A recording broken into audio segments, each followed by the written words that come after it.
topic number 20, two proportions and means, confidence intervals, and hypothesis tests. A lot of this will be done in StatCrunch because it's actually a lot easier. I may do one by hand, but for the most part, they're much more accurate with StatCrunch. You'll see in a second. We're going to do confidence intervals of two proportions, learn how to do confidence intervals of two means, learn how to do a hypothesis test of two proportions, learn how to do a hypothesis for two means. So really, they're used as a means of comparison. So basically, they're two. It's when you have two separate entities that you want to compare them to each other.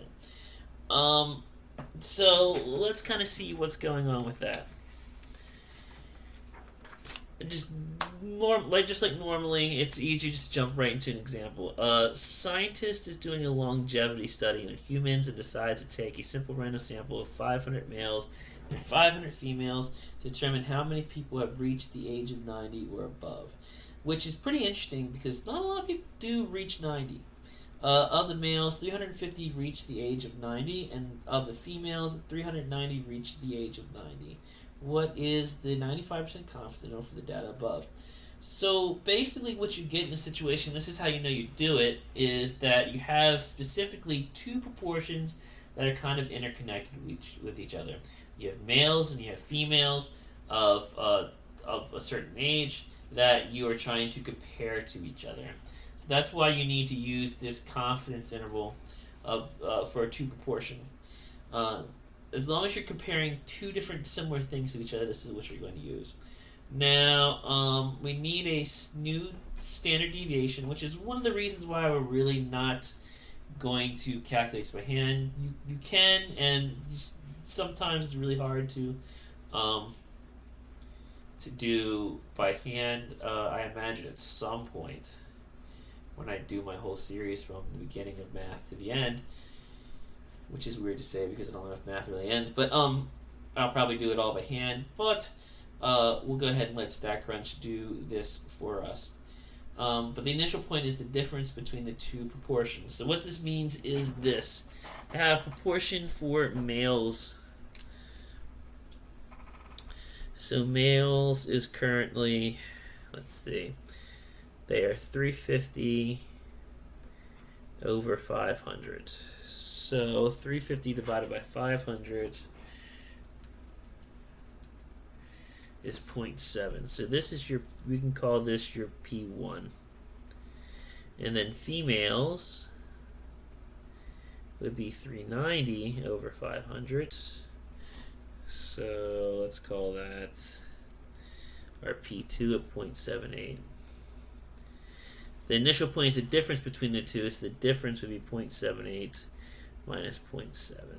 So your difference is 0.08.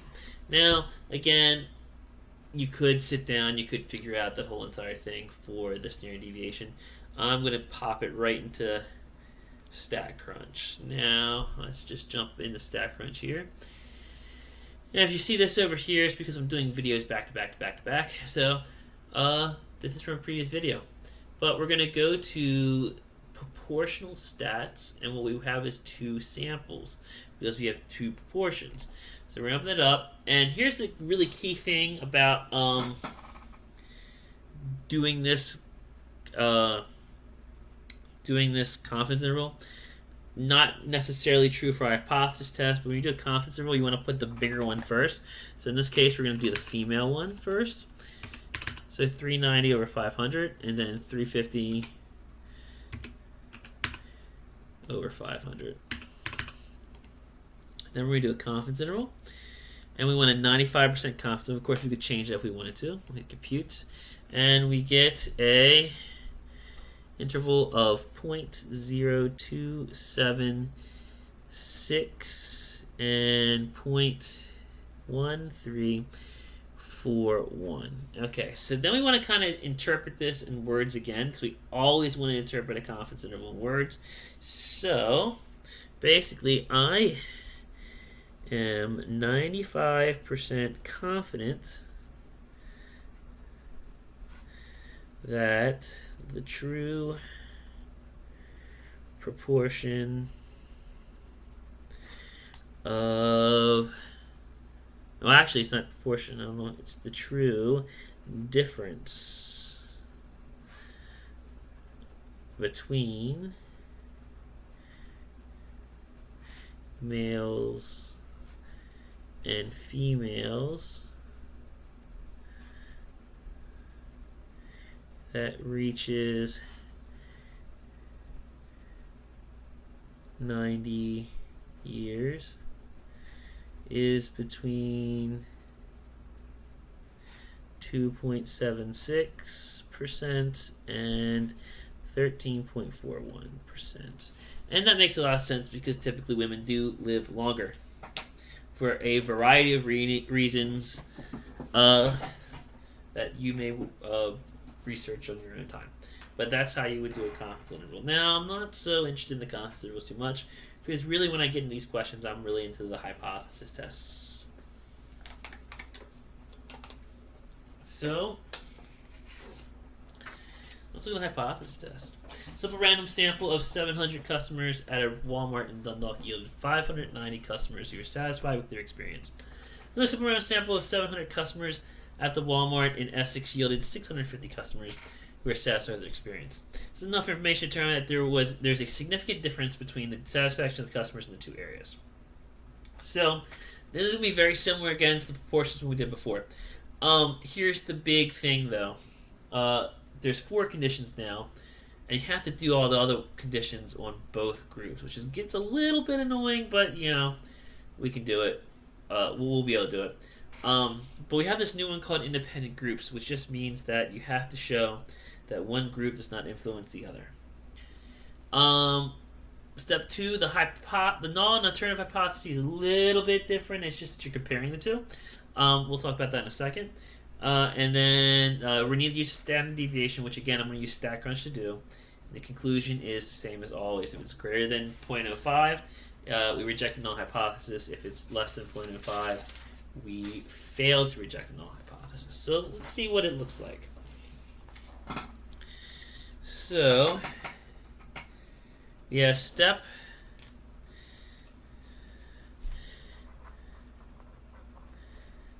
number 1. So we have 2 proportions. I'm going to just go ahead and name them right now. We're going to call proportion 1 Dundalk. And proportion 1 is 590 over 700. So 590 divided by 700 gives me 0.8429. Then we have 2, which is Essex. So let's see. That gives me, so that's 630 over 700, which should give me 0.9. I'll just double check that real fast. Good. Okay, so first step is random. So 700 Dundalk folk and 700 Essex folk were chosen at random. 2, 10%. So 700 times 10, 700 times 10 gives me 7,000 in both cases, less than all people who will go to Walmart in their area. Which is 100% true because, every time I walk into a Walmart, which is almost never now, because I try to get my stuff in other places, stuff is crazy. Like, people, I don't know what goes on in that place, but it just attracts the most craziest people. I could tell you stories, but I'm not going to. Success, failure. Now we're back to success failure because we're at proportions. We need to do both of them. I know that's kind of annoying, but we're going to do it anyway. So 0.8429 times 700. Now luckily for this, it's going to come out to be 590. It might not when you put in the calculator, but that's just because you rounded that one off. And then let's see, 1 minus this. So I would do 1 minus this number, so I should get 1, 7, 5, 1 times 700. Let's see. That should be 700 minus 590 is 110. And they're both greater than or equal to 10. That's P1. And so P2, which is my Essex, so that's 0.9 times 700, which gives me 630, greater than or equal to 10. And then 0.1, because it's 1 minus 0.9, which is 70, which is greater than or equal to 10. Okie doke. Now, one last condition, step 1. Because we had that thing I just talked about a little while ago, and it's called independent groups. And independent groups tells me this, that the people of Dundalk do not influence the people of Essex and vice versa. Okay. So now, step 2. So I have my null and my alternative. So that's P1 equals P2 because we're looking for the difference, so it's going to be equal to. And that's always the same thing. That one doesn't ever change. But there's no direction that's kind of mentioned in this situation. If you look, it doesn't really say, it just says difference between the satisfaction. So we're going to do does not equal to. Of course, we could have greater than. Of course, we could have less than. Just like anything else we've done so far with these. But it's not equal to because it just has no direction. Okay, so step number 3, I'm going to go ahead and pop all that into StatCrunch. So I'm going to pull StatCrunch up real fast. And let's see. So portion stats to sample with summary. So I can do 590 divided by 700. And then 630 divided by 700. Again, I want a hypothesis test. And this one's a little bit weird. So you don't change this in some higher order stat. You can change that and make it a little bit different, but at this level, we're not really worried about it. And then just our argument is not equal to. Hit compute, and we get a p-value of 0.0014. Let me flip that back over to my thing going on here. And so, step number 4. So 0.0014 is less than 0.05. So we reject the null hypothesis. We have enough evidence to say there is a significant difference between the satisfaction in both areas. Okay.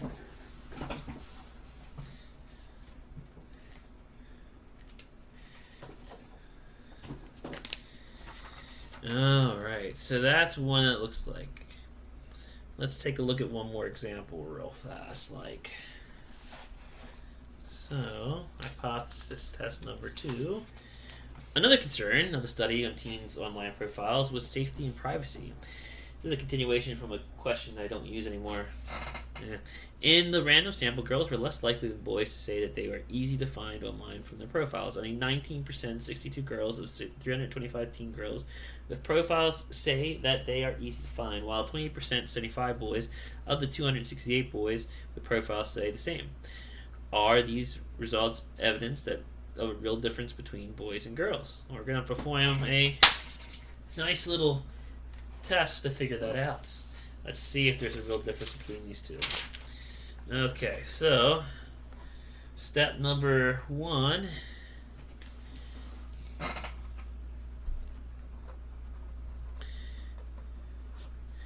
So let's see. Let's go ahead and define my things again.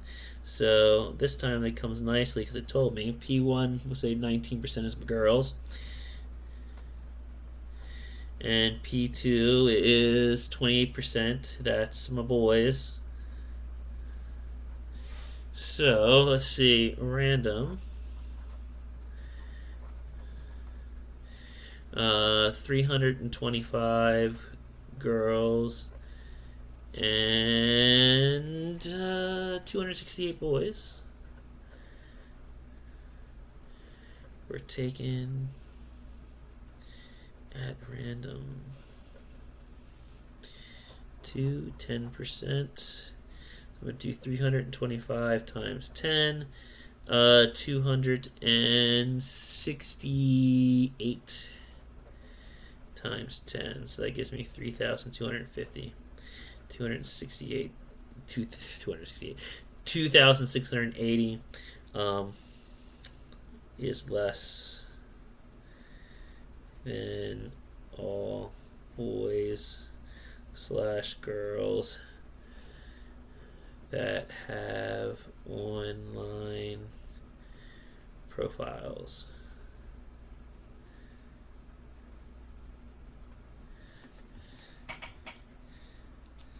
Okay, 3, success, failure.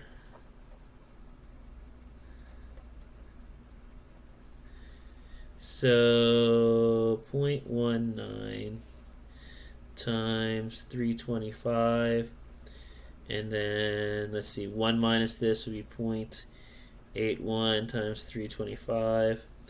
Let's see, that gives me 62.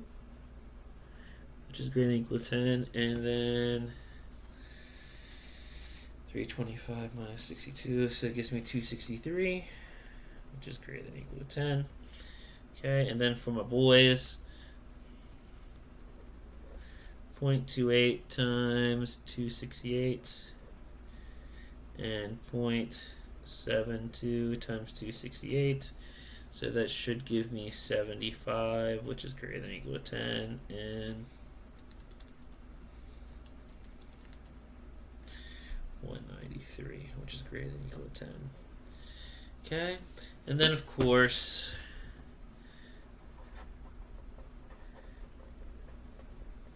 independent groups. The boys do not influence the girls, and vice versa.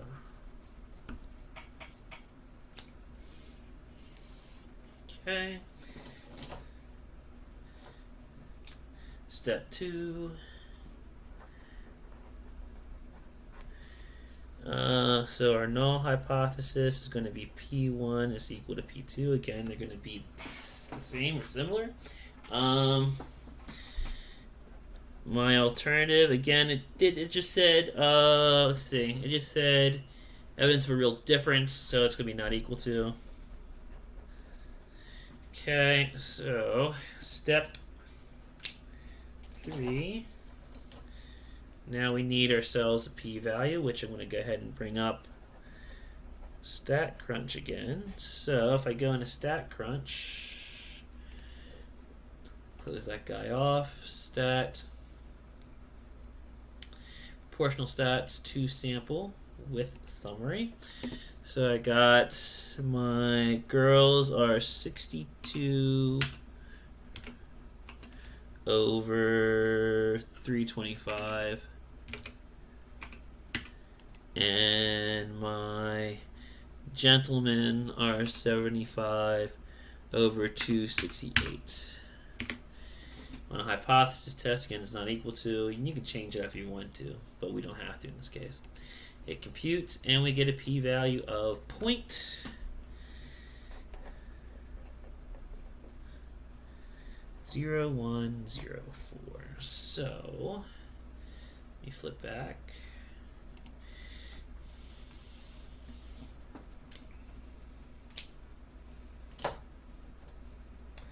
So now we got step number 4.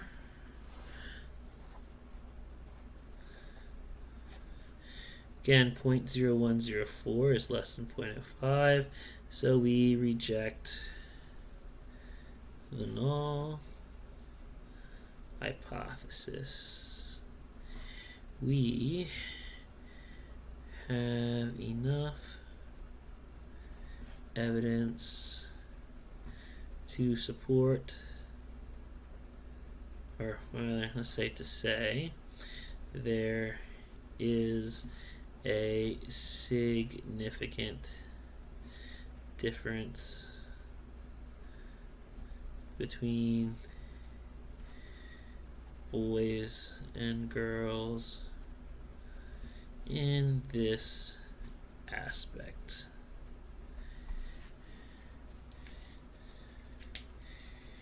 Okay. Alright, so of course, and this has all been proportional stuff. Of course, we had the other side of this. We can do double averages. So, let's take a look at that one. My fingers so you can see the bottom. Okay. So, double averages looks a little bit like this. 2 sample mean confidence intervals. Once again, a scientist decides to do a study on the difference of the heights of both males and females in humans. Used simple random sample for both, it found that out of 900 males, their heights are average 68 inches with a standard deviation of 5 inches.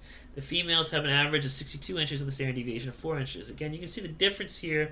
I didn't really mention it in the last one, but you can see that it has a standard deviation already built into it. So that's how you kind of know also that this one's different from the last one. The proportional one never has a standard deviation built into it, so it lets you know which formula to kind of use with these.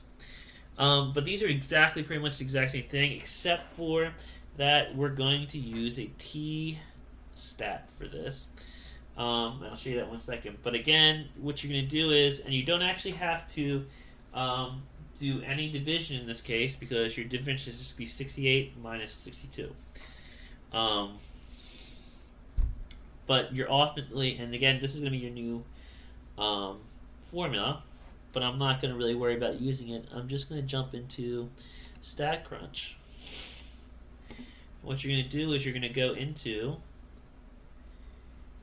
t-stats, and you're going to go into 2sample with summary.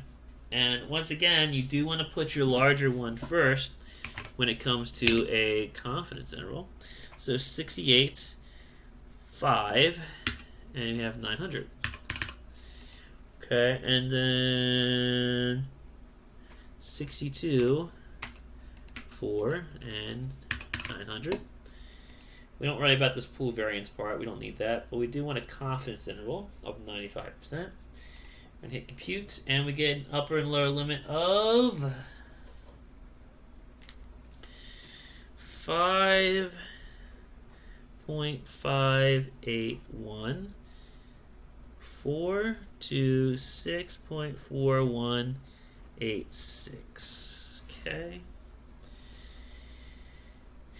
And let me bring it back over.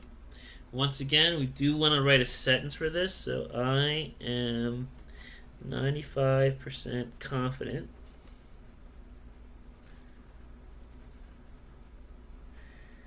that the true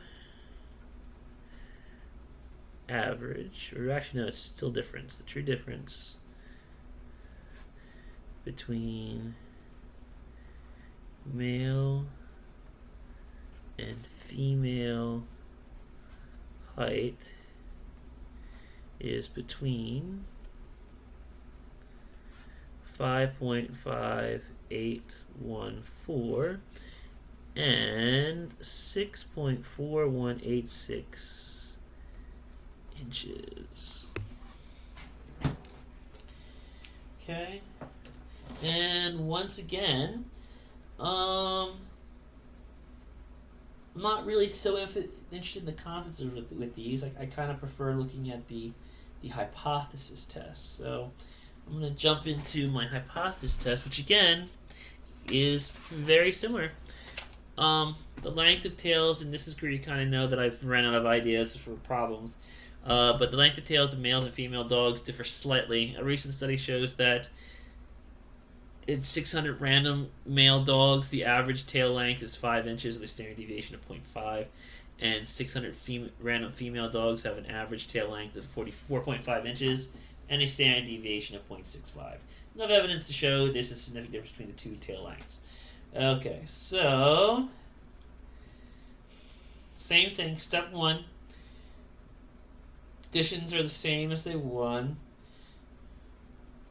You do want to use the fourth condition, which I've noticed that I didn't put the U in. So I guess I'm anti-British. Ha ha ha, that's a joke because I misspelled fourth. Okay, so what you want to use independent groups. You want to use mu as opposed to p. We're going to use stack crunch, and step 4 is pretty much always the exact same thing. So let's take a look at it. Step number 1.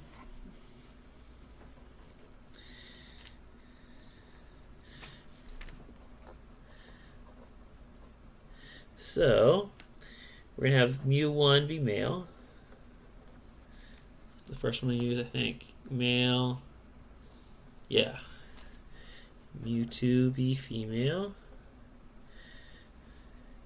So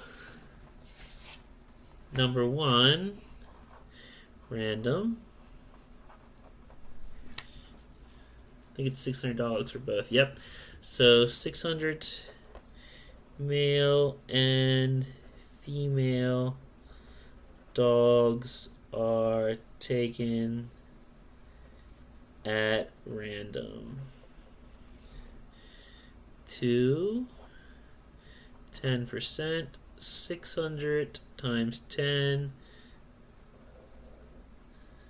and 600 times 10 gives me 6,000 both times, and there are more than 6,000 male and female dogs. Fairly certain of it. I could be wrong though. 6,000. Okay. 3. Now again, these aren't percentages, so you're not going to use success failure. You're going to use nearly normal, which honestly makes it easier because all you have to do is say not nearly number, nearly normal. So you're going to say 600 is greater than 15 and 600 is greater than 15, so both are large enough for a normal curve. And finally, 4 independent groups.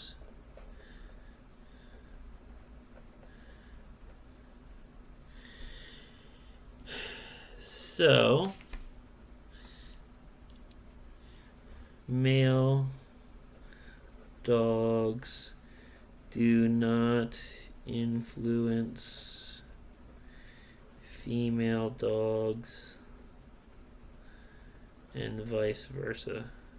I think at higher levels of stat, I think you have to actually prove these things, which, my goodness, would be annoying.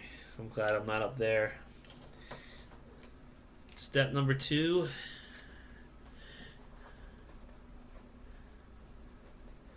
Going to say our null hypothesis is mu1 equals mu2, and you gotta catch them all, because I had to throw in the random Pokemon joke.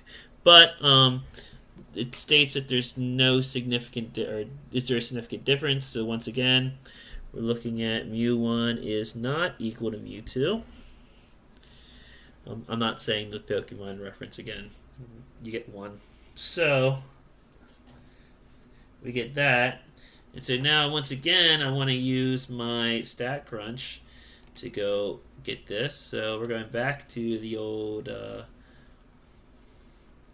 T-stat 2 sample with summary.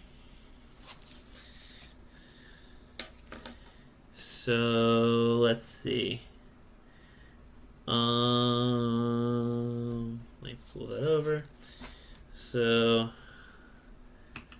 5. Okay, that's weird. It's predicting what I'm putting in. It must remember, and that's really odd. Is the computer listening to me? That's weird. It knew what I wanted. That's not going to keep me up all night thinking about it. So, I'm going to choose not equal to and hit compute. Hopefully the computer won't eat me tonight, because it remembered that problem from weeks ago.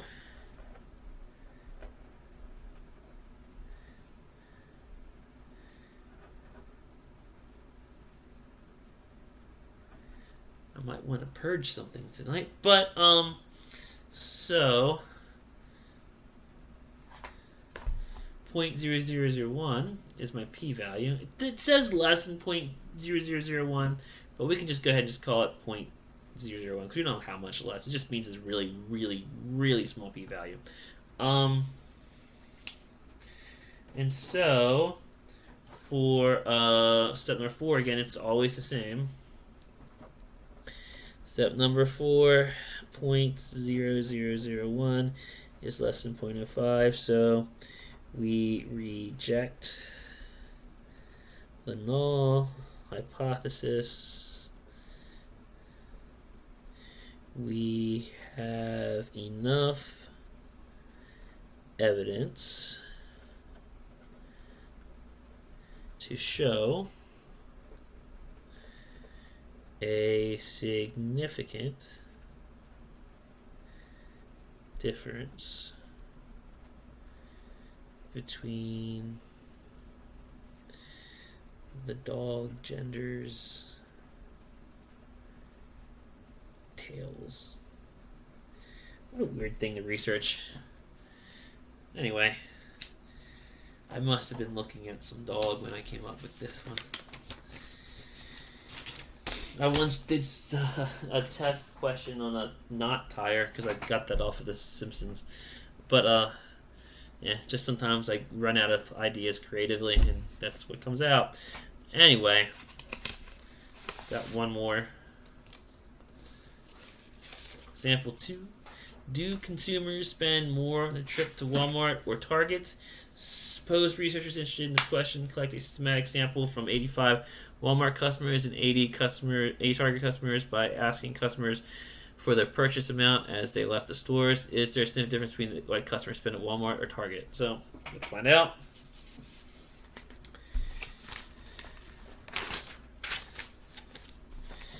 So step 1. So we'll say mu1 is equal to Walmart. mu2 is equal to Target. And I'm back at Walmart again. Why do I keep doing this to myself? Gotta get out of Walmart. But apologies to people who like Walmart, but you know.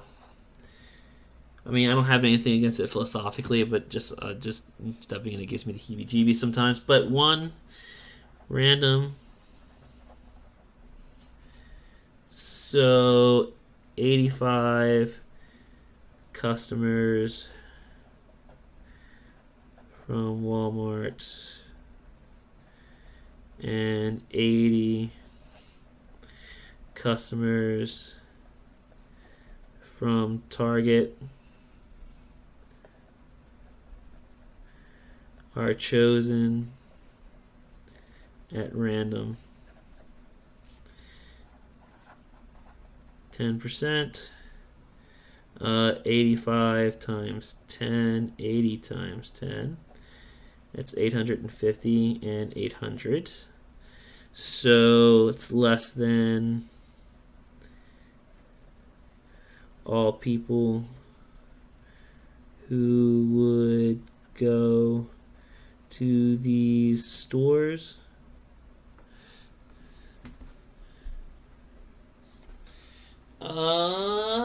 Gotta get nearly normal.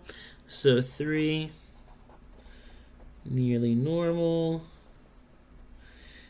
85 is greater than 15. 80 is greater than 15. So both are large enough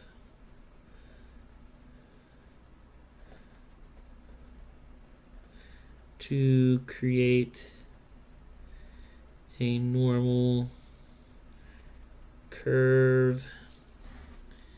And finally,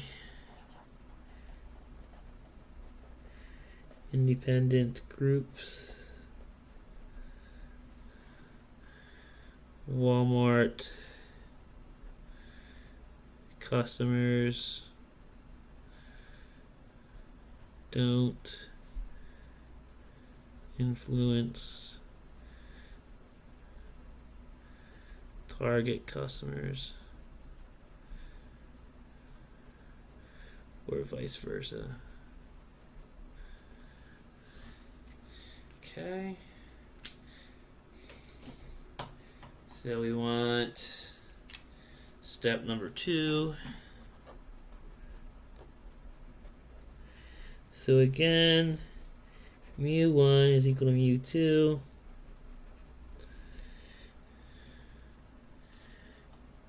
Giovanni would probably be happy with this one. Promise myself no more Pokemon jokes. Whatever. So it says significant difference. Mu1 is not equal to mu2. So we're done with that. Again, I'm going to jump into the old StatCrunch to get my p-value. So step number 3. Now, if this one comes up in the computer, I've never put this one in before, so then I really know my computer's listening to me, and now it's going to freak me out a little bit. So,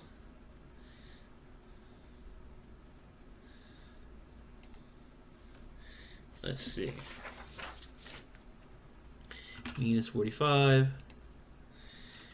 21, 85, 80, 53. Nope, that's wrong. This should be 53. This should be 19. This should be 80. Okay, and then we don't want not equal to, so we're going to hit compute. And we get a p-value of 0.0111. Okay. And so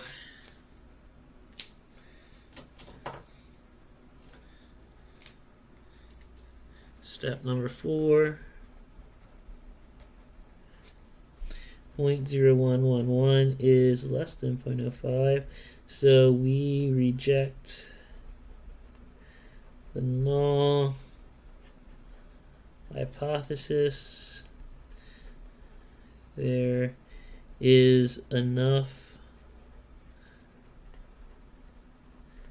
evidence to show a significant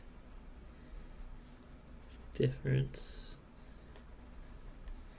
between amount spent at both places. Okay, and that'll be it for this one. 2 more to go.